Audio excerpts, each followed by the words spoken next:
Good day mga kapadyak, mga kaibigan. Ako po si One Hand Biker at ito po ang Osmo Mobile 2 3-Axis Part 2.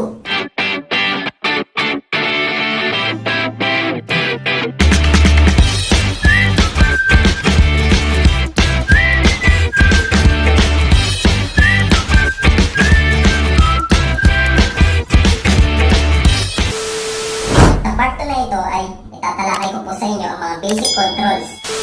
Download po muna tayo ng DJI Go app. Sa Play Store po natin to i-download. Ito po ay ang compatible application para po sa Osmo Mobile po natin. Gawa po to ng DJI. Yan po. Makikita nyo po, ito sa screen nyo, 184 MB po. I-install po natin yan.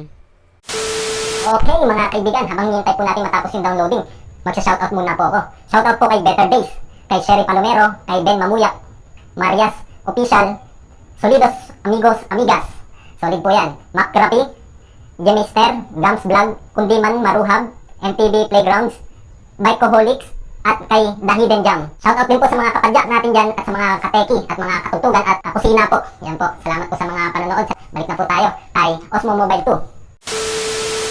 Okay po, bali pinas forward ko na po yung ano po, yung sa downloading niya kasi medyo mahaba po. Yan, installing na po tayo ah. Bali po yan, nag-open po yung scanning yung security po ng mobile ko po kung may virus po yung ano, yung application. Yan, since nawala naman, in-open na po natin. Tapos allow all the time po natin. Allow lang po natin na maka-access po yung application sa mobile po natin sa mga paggamit ng memory. Yan, photos, gallery.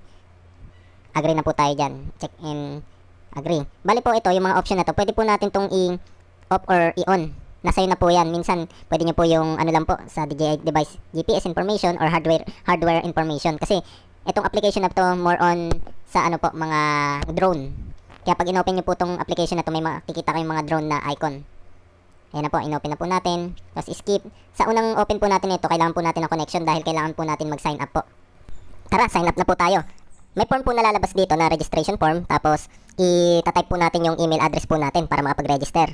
Then may verification code din po. Gagayahin lang po yung nakasulat po sa gilid na kulay green. Tapos po niyan, click sign up po tayo. Para makapag-proceed sa password naman, sa pagsiset po ng password. Okay po mga kaibigan. Yan, sign up. Then yan po yung sa password. Kahit yung ginagamit nyo po ng password, ang pwedeng gamitin. Tapos click yung box, tapos click next. Tapos ito naman po yung info. Depende po sa inyo kung anong pangalan po yung ilalagay nyo po. Yung aking lalagay, yan example, yung apelido ko po. Or yung ginagamit ko po na YouTube channel account. Yan. Yung One Hand Biker. Tapos, mail, kasi lalaki ako. Tapos, region, Philippines. Nandito sa Philippines. Tapos, complete na po tayo. Ayan, pwede rin po maglagay ng picture sa, ano po, sa profile nyo po dito sa DJI Go mobile app. Okay po. Yan po yung pinaka-profile nyo po. Then, mag-proceed na po tayo. Hanapin lang po natin dito yung Osmo Mobile 2 po na gamit po natin. May iba't iba rin pong Osmo Mobile na nasa app na ito. Pero pipiliin po natin yung device po natin. Okay, start na po. Okay mga kaibigan, na-download na po natin ang DJI Go app sa Play Store. Ngayon, ituturo ko naman po sa inyo yung mga controls po ng gimbal na ito. Ito pong letter M, ito po ay yung power or mode button niya po. Yan, kaya letter M po siya. Tapos ito pong pula na ito po ang shutter button or recording button po. Yan. Pag magkukuha na po kayo ng video or magti-take shot po kayo ng camera, ito lang po yung pipindutin nyo. Ngayon, ito po yung bilog na itim na malaki na to. Ito po ay joystick. Yan po, nagagalaw po siya. Parang sa video games. Mamaya po ipapakita ko po sa inyo. Bali, nakapatay po ngayon tong DJI ko po, itong gimbal. Ito naman pong sa gilid, ito po yung zoom slider. Yan, ano po siya ng up and down, nagagalaw po siya. Familiar naman po kayo sa zoom. Ito po naman yung micro USB port niya po. Pag chinarge po natin tong Osmo Mobile. Ito naman pong mga ilaw po na ito. Yan po yung mga nakapatay na ilaw. Ito pong una is, yan po yung ano, yung system status LED. Pipindutin ko po ah. Yan po yung kulay green. Bale, depende po sa mode niya kung anong kulay niya. Green or red po yan. Ito pong umiilaw ng dalawa, tatlo po yan pag full charge. Ayan po yung battery level indicator niya po. Bale, yung battery ko po nakikita nyo, nasa gitna. Dalawa lang po. Bale, nasa kalahati na po siya. Pero matagal po siya malobat. Bale, hanggang 15 hours po siya. Yan. Tapos papakita ko naman po sa inyo yung charging port niya dito. Na external. Pwede po siyang power bank. Yan. Pwede nyo pong i-charge dito yung cellphone nyo po habang nagkukuha po kayo ng mga footage. Okay po.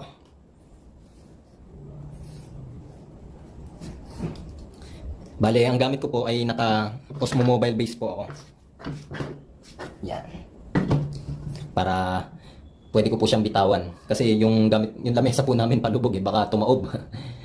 Ayan po, i-demo na po natin, mga kaibigan. Make sure po na nakabalance po at nakapatay muna po yung Osmo Mobile po natin bago natin buksan po yung device. Para hindi po mahirapan yung mga motor niya na gumalaw, para hindi po masunog sa kadahilan ng hindi po siya nakabalanse. Ngayon nakabalanse po to, ayan. Tapos i-on na po natin. Pindutin natin tong power button or mode button. Yan po. Bali yan po yung normal mode niya po pag inopen po. Bali nakapatay pa po yung cellphone ko, pati yung Bluetooth. Ngayon pag inopen niyo po ito, naka-open na rin po yung Bluetooth po niya. Okay. Bali kanina po dinownload natin yung app na DJI Go, tapos i-connect na rin po natin yung DJI Osmo Mobile 2 po natin sa application po, para pag inopen po yung cellphone na at Bluetooth, automatic na po papasok yung camera. Sa mga hindi pa po nakapanood ng part 1 ng DJI Osmo Mobile 2 unboxing part 1, click nyo lang po itong nasa taas po. Yan po, nakikita nyo po. At sa mga hindi pa po nakaka-subscribe, One Hand Biker po ang YouTube channel ko po. Click the like button and subscribe button. Pati huwag nyo po kalimutan yung bell. Kalimbangin nyo na rin po sa all. Maraming salamat po. Okay, ituloy na po natin. Ito po yung DJI Go na dinownload po natin sa Play Store. Yan, nag-o-open na po. Lapit po natin ng konti.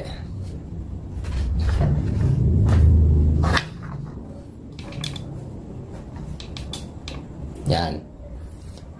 Tapos, hanapin po natin dito yung device po natin. Yan yung mga drone. Ito, nandito po yung device natin. Nakasulat din dito, Osmo Mobile 2. Yan, meron siya mga ano po, kung anong Osmo siya. May option. Ngayon, pipindutin po natin tong connect your device. Bali, nag-register na rin po tayo na ilagay po natin yung email po natin as a profile natin dito sa Osmo Mobile app po. Ito po, bali, hinahanap niya po yung ano, yung device po. Hinahanap niya tong gimbal. Bali, nakapatay po kasi yung Bluetooth ko po, kaya wala pa po siyang nade-detect. Bali, open ko po yung Bluetooth ko po. Yan. Balik tayo doon sa app. Yan na po, Osmo M1. Tapos, etc. Tapos, connect na po natin. Mabilis lang po yan. Tapos, biglang mag-open yung camera. Yan po. Same as like as I said. Yan. Bali, naka-pre-mode po siya. Yan. Yan. Tatalakayin po natin mamaya yung pre-mode. Yan po yung pre-mode niya. Bali, bakit siya pre-mode? Kasi pag tinitilt mo po siya, yan, smart cinematic view yung dating. Bali, dahan-dahan siyang tumututok. May delay po. May delay siya. Yan, nakikita niyo naman po. Pag hininto ko na, tapos umaandar pa rin siya ng dahan-dahan pabalik. Yan. Tapos, ito pa po yung isa niyang mode. Bali, ito po yung pre-mode. Ngayon, pipindutin po natin ng 2 beses yung M or 1 beses. Yan naman po yung Follow mode. Bali kung saan nyo po siya pinindot, yung camera po natin kung saan po nakatutok, doon po siya maglalak. At kahit anong galaw po, kahit anong liko, doon po lilingon yung mobile po. pipindutin po natin ulit para bumalik sa pre-mode. Yan. Di ba nakikita nyo po?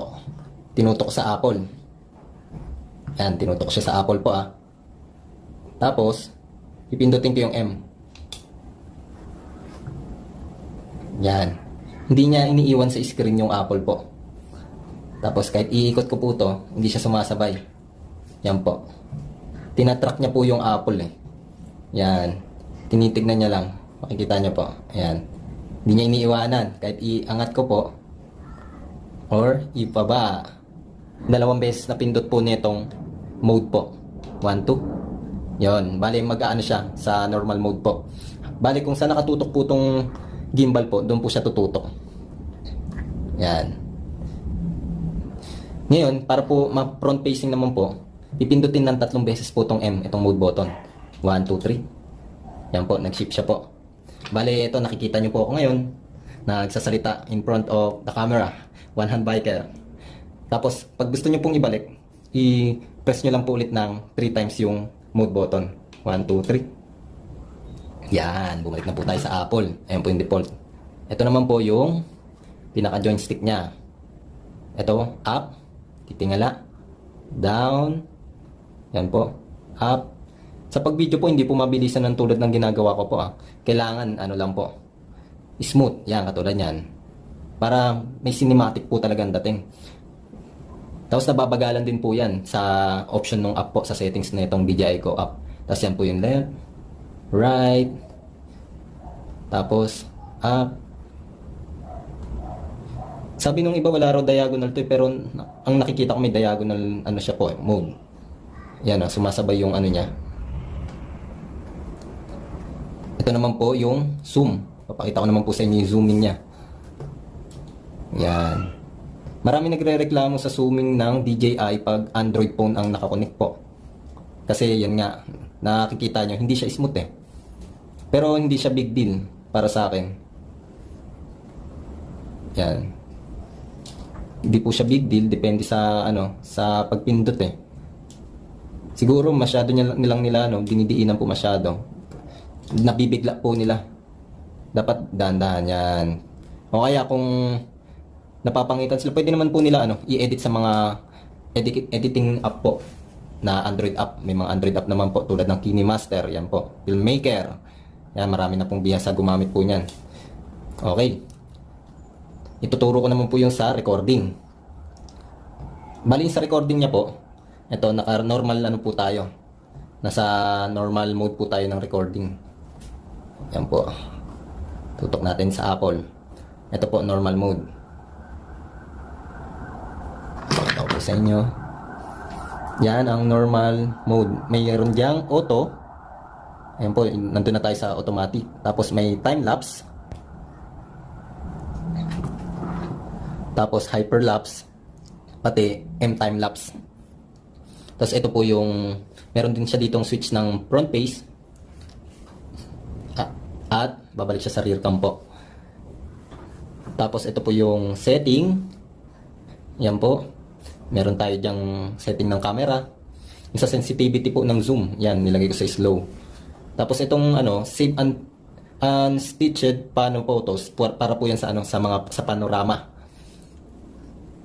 Para kung gusto mo bang i-save yung mga pira-piraso bago pinagduktong-duktong po, pwedeng i-switch nyo po sa on yan. Dun sa panorama naman po sa paggamit nun, may lalabas din naman pong itatanungin po kayo notification. Ito naman po yung gimbal setting. Fast configuration. Ibig sabihin, mabilis.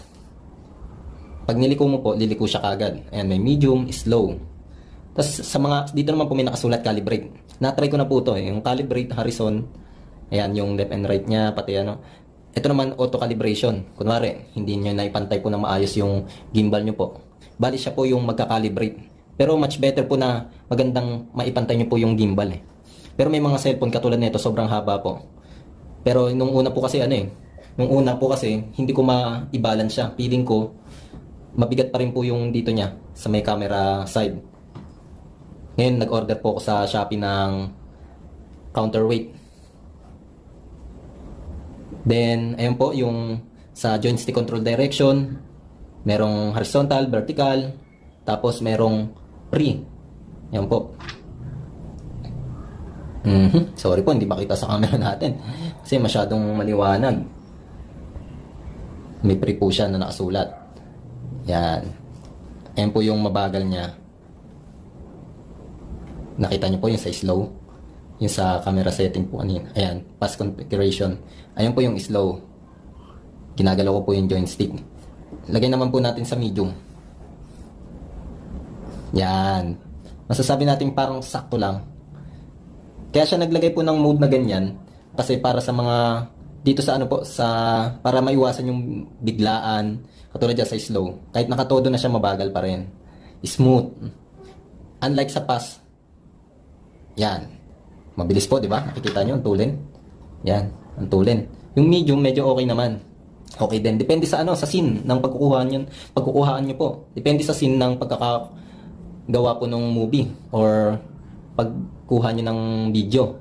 Etong pass po kasi sa tingin ko sa mga mabilisan to eh. Sa mga expert na to. Yan. Sa mga, pwede rin magamit pala yung pass sa mga effects po. Yan, sa mga effects. Yung biglang ganyan, tapos biglang magbabago yung video. Or nakaganyan, nakasagad, tapos pindutin mo to ng 2 beses. Yan, bigla siyang gaganon. Tapos pagkaliko po, ibang video na. Parang time space warp. Okay. Punta muna tayo sa medium. Tapos yan, napaliwanag ko na po yung pan reverse. Bale, babaliktad po yung yung rotation po nung motor niya. Bali, dito muna po tayo sa normal. Wag muna po natin i-activate po yan. Okay, done na tayo dito. Subukan po natin yung time lapse or hindi pa pala po natin susubukan dito yung yung ibang mga kakayahan nito. Bali, papakita ko pa lang po muna yung panorama. Pakita ko po yung panorama sa inyo. Bali, magsi-switch po tayo sa photo mode. Bali, ito po yung switch ng photo mode, pati ng video mode. Ito po. Ito, yung nakabilog na kulay puti is naka-video mode po tayo. Tapos ito yung photo. Yan. Siguro nababasa nyo po dyan. Meron dyan nakalagay na single, pano, long exposure. Yan po. Tapos ito yung timer po. Yan. Tapos meron din tong exposure po. Yan yung timer niya. Dito tayo sa normal mode. Ito po. Tapos, ito naman yung panorama. Ang isa sa special features po na itong gimbal na to is stabilize po yung paggamit niya ng panorama po. Okay. Ipapakita ko po sa inyo Bali, may option po siya dito na 180, tapos wide, may 180, merong panorama na orbit. Paikot talaga siya, paikot po. Ipapakita ko muna po sa inyo to. Yung yung default niya po. Yan, yung panorama na ultra wide. Okay, switch na po natin. Yan, sa default mode, then fire. Pinutin natin tong red. Pwede ka ditong pumindot, pwede dito po. Siya po yung nagkukusa. Makikita nyo po. Yan. Ang galing po, Napakaganda po niyan pagkatapos. Kumpara sa naka-manual po tayo sa kamay natin. Ayan po yung sinasabi ko po kanina ng notification na unstitches paano photos kung gusto mo bang i-save. Sa akin, ika-cancel ko to. Kasi ayoko mapuno yung memory po ng cellphone ko. Ayan po yung na shot niya po na panoramic. Na wide lang po, naka-wide. Bale, yung normal po natin is, ayan. Tapos ito po yung gallery.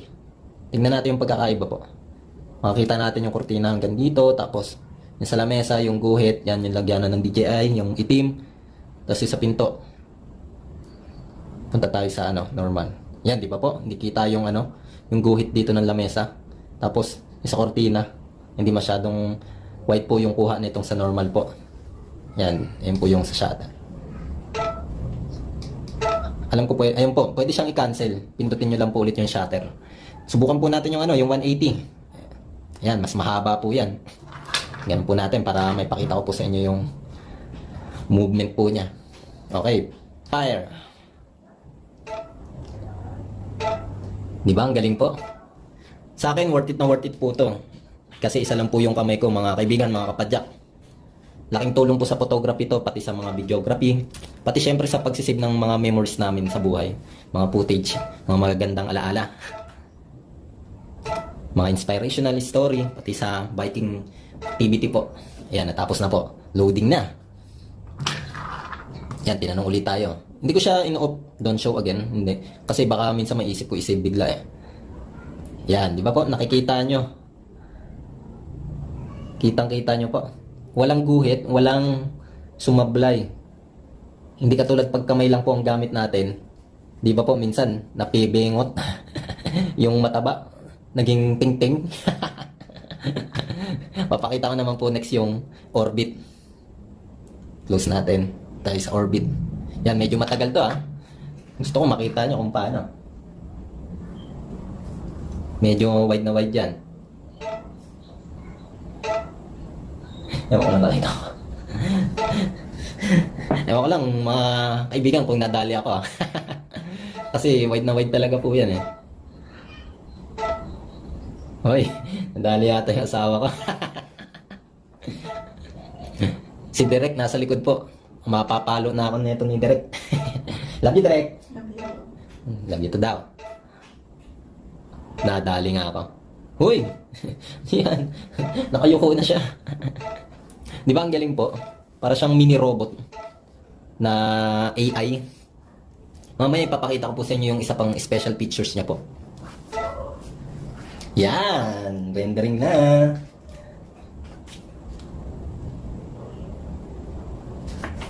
Okay. Makikita nyo. Yan. Hindi pala nakunan yung asawa ko, pero nakunan ako. Yan. Sinusum sa gallery nga pala natin isusum yan. Nakita nyo po, mga kaibigan. Tignan nyo. Kung gaano siya ka-wide.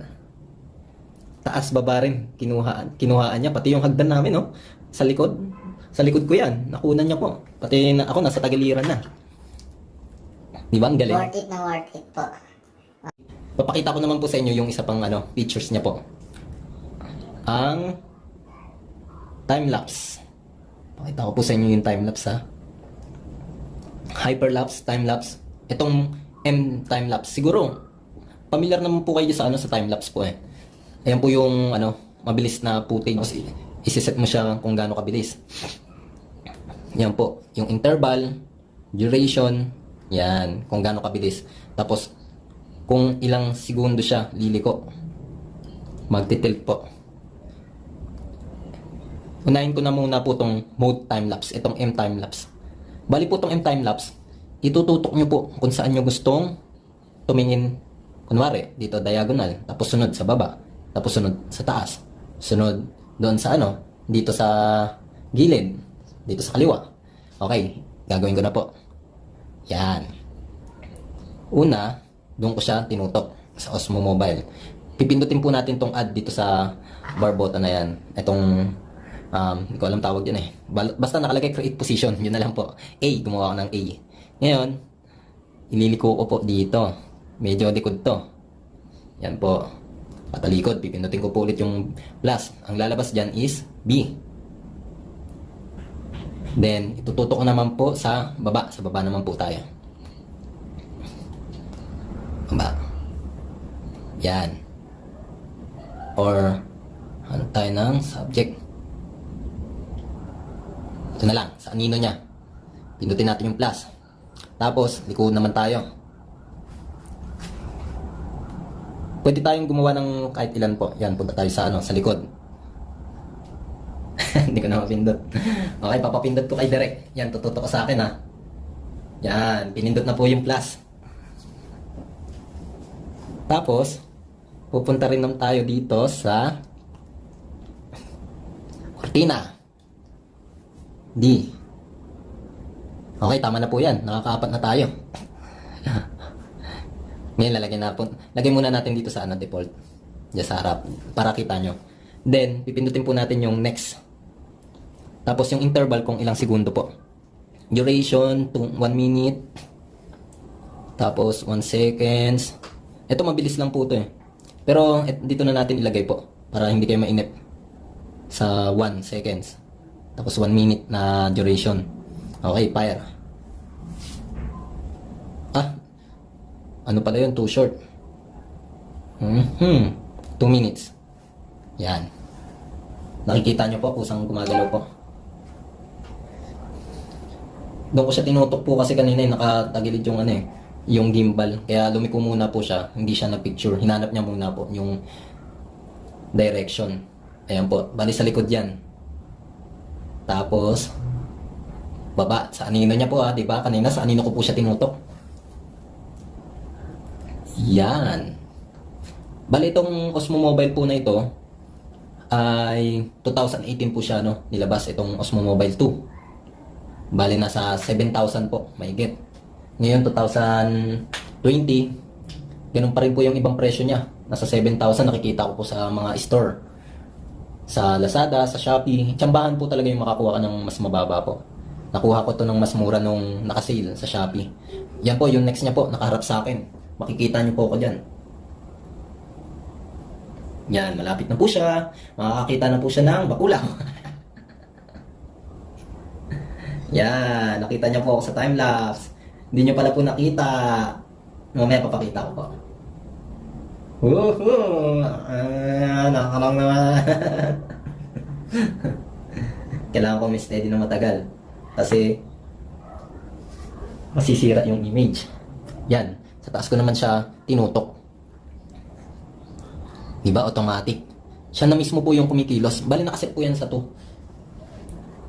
Yung 2 minutes duration niya po.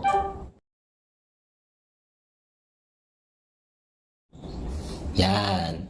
Ngayon, balik po tayo sa default mode. Dalawang pindot sa M, haharap siya mismo dun.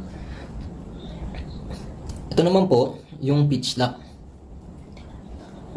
Tapos scene mode. Kung tumatakbo or naglalakad. Yan po yung mga scene. Then, meron din po siyang beauty. Pati ito po yung video resolution niya po. Ito po yung video resolution niya. Yan. 720p, 1080p, at 4K. Yan po yung resolution niya. Tapos, ayan yung gallery. Ito po yung may parang play button. Makikita po dyan yung pinlay po natin kanina. Papakita ko po sa video. Tapos po, back tayo. Sa 4K, ano po, mas mataas po yung resolution. Yung mga 4K. Mga supported po ng 4K yan. Yan yung talagang pag gumalaw ka po. Magandang quality po yan. Pero malaki yung mga kain sa memory po. Kaya minsan ginagamit ko lang po 1080. Dito sa pinagre-record ko po, naka 1080 po ako. Pero naka 30 lang po yung frame rate per seconds. Kasi napakalaki po yung kinakain po na memory. Yung iba naman po, hindi naman po nanonood ng 1080p. Swerte yan lang. Minsan mga 360 lang po sa mobile, malinaw na po. Lalo na mahina yung signal. Yan po yung beauty mode. Yan. Beautify is only available when shooting video in 720 resolution. Yan po, pabasa ko po sa inyo. Yan. Okay po. Reminders po yan ha. Sa 720p lang po available ang pampapapogi at pampapaganda. Meron siyang normal, ayan, brighten and darken. Yan po. Yan po yung kamay ko. Kita ko sa inyo. Tapos normal, brighten and darken. Dark naman talaga po ako. Ito na, ang isa pa. Bale, doon na tayo sa special features niya na isa. Bale, napakita ko na yung time-lapse eh. Yun yung special features niya po eh. Yung mode time-lapse, yung isi-select nyo po kung saan nyo gustong mag-time-lapse. Kung saan gusto nyo po tumutok. Okay. Ito po yung sinasabi ko po na special features niya rin po. Ito po yung tracking mode. Active tracking mode ha. Yan po yung ibig sabihin, susundan ka po nung gimbal kung saan ka po pupunta. Pero hindi po siya maglalakad, hindi po siya tatakbo. Hindi rin po siya lilipad. Ang gagawin niya lang po is lilingon lang po siya. Lingon lang. Kala nyo, tatakbo rin siya, no? Wala naman pong gulong pa. Okay po. Subukan po muna natin ito sa Apple. Apple pen. There's an Apple. Apple pen. Okay po. Focus na natin dito, mga kaibigan. Bale, ano po, pinindot ko yung tracking mode, nag-green siya dito. Tapos, ise-select po natin yung Apple. Yan po. Sinelect ko po yung Apple, ha. Then, makikita nyo po, gagalawin ko yung Apple po.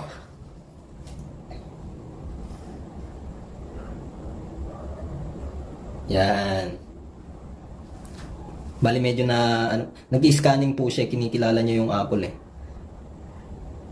Yan po. Yan po, di ba? Bali, medyo mabagal lang dapat po ang movement. Yung may pagka-cinematic po. Kasi nakaset din po tayo sa, sa medium. Kung pass po yan, medyo try po natin ilagay sa pass. Para pwede siyang medyo mabilis. Tapos, ilagay po natin sa walking, ay sa running. Yan. Tapos, sa pass po natin tong gimbal camera. Yan po. Tignan natin sa camera kung may setting pa. Zoom lang naman po yun eh. Back tayo. I-select ko po yung Apple.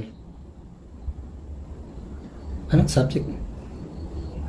Too small. Yan.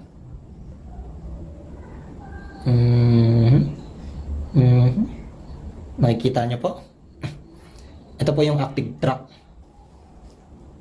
Nasa tamang pag-select lang po para ma-recognize niya po ng ayos po yung object, para masundan niya po, para hindi siya mag-signal loss or active loss katulad niyan. Ito medyo mabilis naman yung paggalaw. And searching. Kapakapain niyo lang din po yung kung paano siya ma-search. Yan po, medyo malayo. Yan po. Yan po. Yan po. Yan po. Medyo hindi pa po ako sanay gumamit nito kasi first time ko pa lang po na gumamit nito. May mga video po ako na ipapakita rin po sa inyo. Meron po akong tumatakbo, merong naglalakad. Tapos, yung stabilizing niya po. Yan po makikita niyo. Kahit galaw-galawin ko po. Yan. Magpa-try po tayo mag-video. Ito po, pindutin natin yung Yan. Yan po.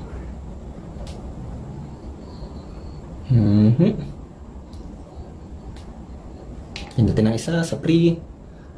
Yan. Isa, green. Makikita nyo po na ilaw yung kulay red. Bali, nagre-recording na po kasi siya. Pag pinatay natin yan, magiging kulay green. Yan po, magiging kulay green. Makikita nyo po yung kulay niya, hindi pa rin napopokus. Yan po. Bali, ito pong gimbal, hindi lang po sa mga magagandang cellphone po ito. Hindi lang po siya sa mga magagandang cellphone. Bali, pwede rin po siya sa mga low. Basta po ang version is mga 4.3 Android version po. Sa naman po, sa iPhone, pwede rin po siya sa iPhone. Okay mga kapadyak, mga kaibigan. Ito po si One Hand Biker. Sana po nagustuhan niyo po ang video na ito. Sa mga hindi pa nakasubscribe dyan at sa mga nagustuhan ng video na ito, please hit like and subscribe at alimbangin niyo na po ang kampana na ito sa all para maging updated po kayo lagi sa mga video na aking i-upload. Thanks for watching!